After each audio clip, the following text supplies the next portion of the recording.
On this video I'll show you how to reset the low tyre pressure indicator. Do keep watching to the end, because if you watch to the end of this video I'll also give you a free gift for a thank you for having watched this. Now obviously you want to make sure that your tyres are actually all in good pressure before you reset this indicator, because it is there as an alarm to let you know that there might be an issue.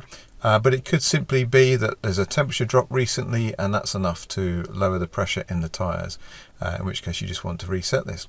So how do you do it? Well, first of all, you need to be in ready mode and you need to be in park, and you also need your handbrake on. That will then allow you to go to a different menu option using the information button, which is this button in here. So it's down by your steering wheel, and it's the information button.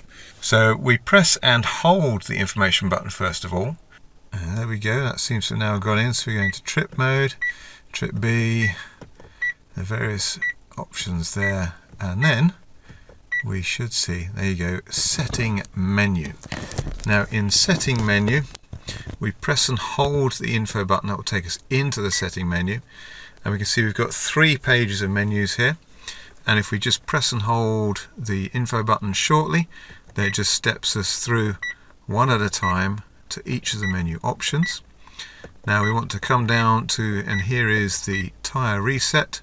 So now we want to press and hold the button, the info button.